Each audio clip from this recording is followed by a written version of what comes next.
Everybody. I think that in any technology-related event, 9:30 people who are there are called early birds. So, good morning to everybody. First of all, of course, I would like to thank the organizers for inviting me to this distinguished event. As you might know, Estonia is very much interested in anything concerning technology and internet and IT. So therefore, I'm very pleased that I got the invite, and I'm very pleased to be here and say a few words to you. I'm so sorry that I missed the day yesterday. I'm sure that many questions I have and I will raise were already answered or partly answered yesterday. I also missed the presentation of my colleague, Ambassador of Slovenia, my dear colleague, who was the speaker yesterday morning. So maybe some things she said I'm repeating, so sorry for that. But I try to be as short as possible because I'm sure that nobody wants to listen to a civil servant, but a fellow expert. When I looked at the program, you could see that the program is very extensive and there are so many different topics that are covered or will be covered that really shows how difficult the topic is and the complexity of the question at hand. So that what is m2m and IoT? Because probably the question to all of us is that how to make this m2m and IoT vision into reality.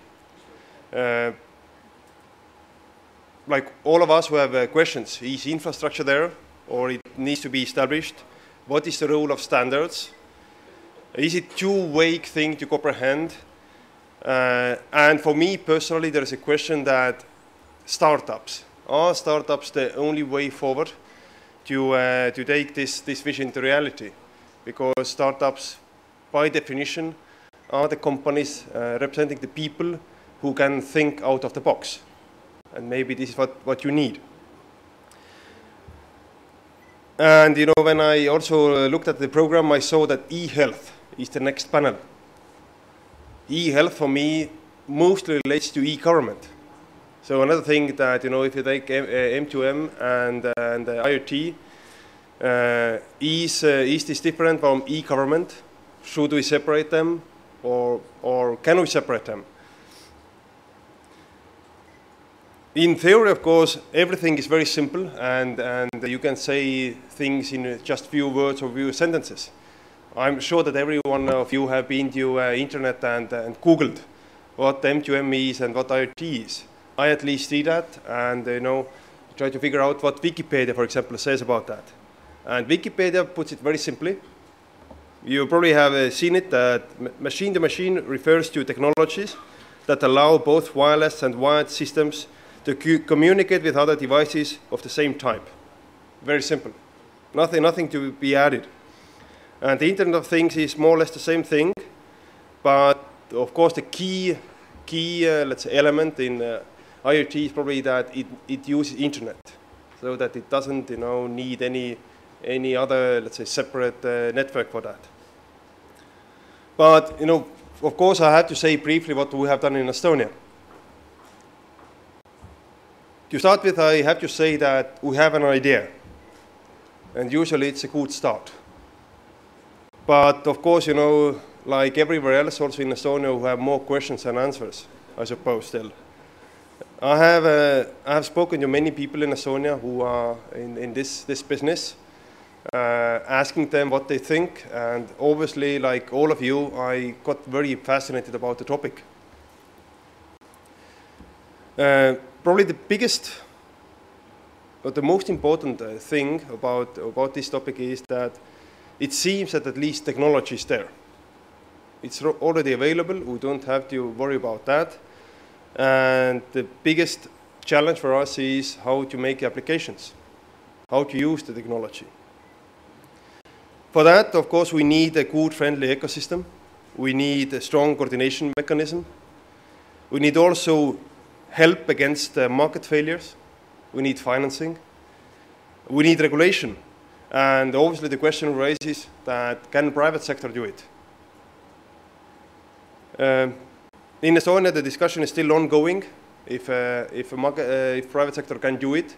But it seems right now, as the discussions are going, that the private sector in Estonia at least wishes to have a strong governmental involvement as well, that government needs to be involved.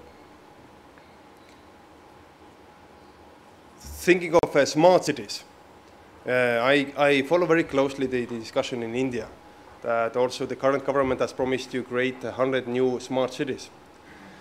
Although I always like the comparison, and maybe you have heard it before, maybe not. Estonia and Finland, we are very similar. You have 1.3, we have 1.3. But you have a billion, we have a million. Otherwise, the same. But the point, of course, is that in Estonia, as Estonia is so small, we don't have the plan to create new smart cities. Our plan is to transform old cities into smart cities. And of course, the question is, again, an important question. Smart cities, should they be new ones or old ones? Obviously, everything you transform old cities into smart cities seems to be costlier than just to create new ones. But at the same time, as you know, in technology, technology that is the most modern today is already obsolete in 5 years' time. So in a way, you might lose the advantage very, very quickly. And that's why I think it's very important that we see and look into the future. I give you an example. Like in India, in Estonia also, we have a project called m2m. I can't remember how it's called in India. It means a fiber optic network to every village, every house. In Estonia, we have completed that now, that government put 4 tubes in the ground. 2 of them have fiber optics inside. 2 have not. This is the extra capacity, because we don't know what the future brings. So they are empty, so we can easily add if we need more. So that is looking into the future, I think it's very important. Of course, in addition, it's very important you have the security aspect. Because big data, open data, somebody needs to secure this data flow and how to guarantee that it's everybody's privacy. In Estonia, we have the parallel with X-Road. I don't know how many of you have heard about Estonia or have been to Estonia. X-Road in Estonia is a backbone of our e-government system. It means it's the highway, how we use, how we provide e-services, online governmental service to our public. And in Estonia, we have decided that government created the infrastructure and government guarantees security. Also, I follow very closely what discussions are going on in India, and in not only in India but in many countries, the big brother question raises that if we give too much power to the government, then how we guarantee that our data is secured and we have our privacy? I think it's a very fair question.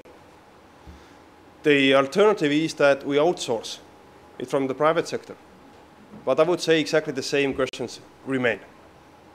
Then we decided in Estonia that we have to trust our government. And of course, what is important is that in Estonia at least, the data is owned by citizens. So I own my data. I see it. I see every time all the data my government owns about me, and I also see who has watched it. So that when I see that police has looked my data, and I think why, I can make an inquiry and ask, why did you check my data? I didn't break any laws. If they cannot prove that they needed to do it, they will be penalized. So that this kind of thing, a check and balance are in place, that we need to trust the government, and somebody has to be the guarantor.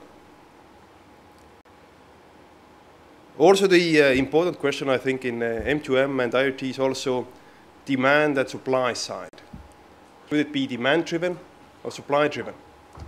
Again, you know, m2m and IoT are 2 in early stages in its development.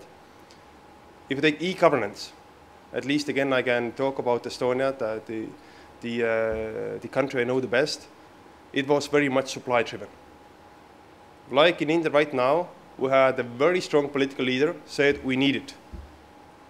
The public didn't want it at the beginning, at least there wasn't a huge demand. Now, 15 years later, we think how we could survive without it. So it was very much supply driven. Whether it has to be the same with m2m and IoT, I don't know. Probably you know better, but probably it's also an interesting or important question. Of course, the question is about standards. Also, I know it's a very crucial question in m2m and IoT. Obviously, you know, companies, big companies with strong market power want to force their own standards. But it seems that right now we think that maybe it's in too early stages to start to somehow regulate it, let the market do its job, and we will see how it goes later. What are the low-hanging fruits? I only mentioned maybe 3 that we see, at least what we have done in Estonia. 3 sectors. One is energy. The energy sector is one. For example, we can talk about street lighting.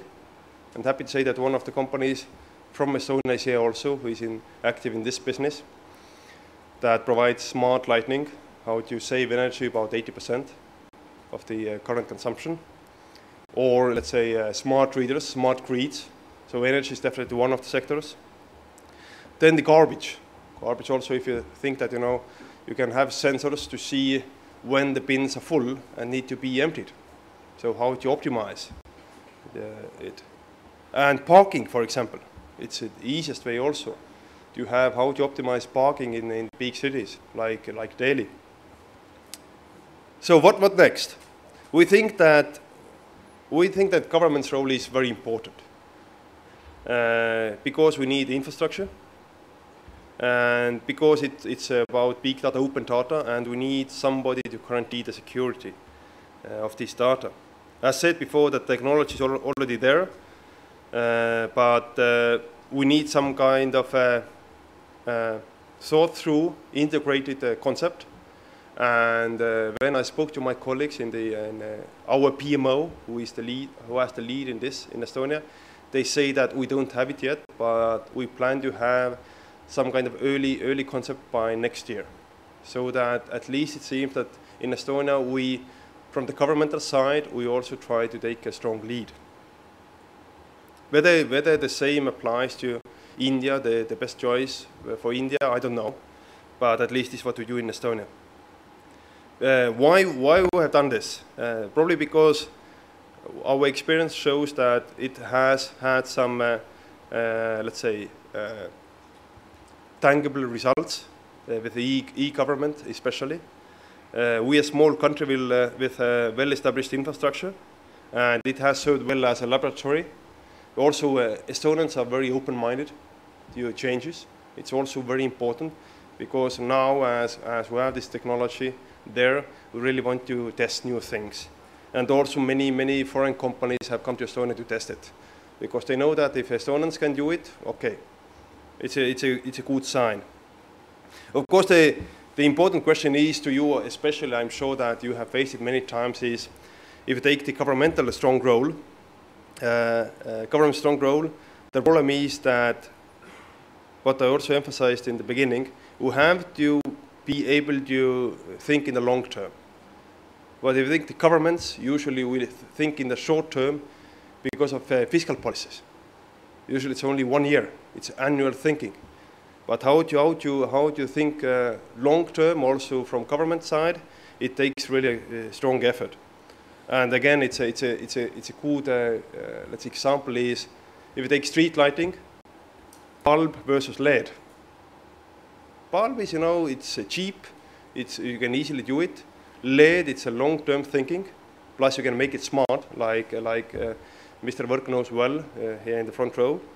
So this kind of thinking that we have to be able to think in a long term.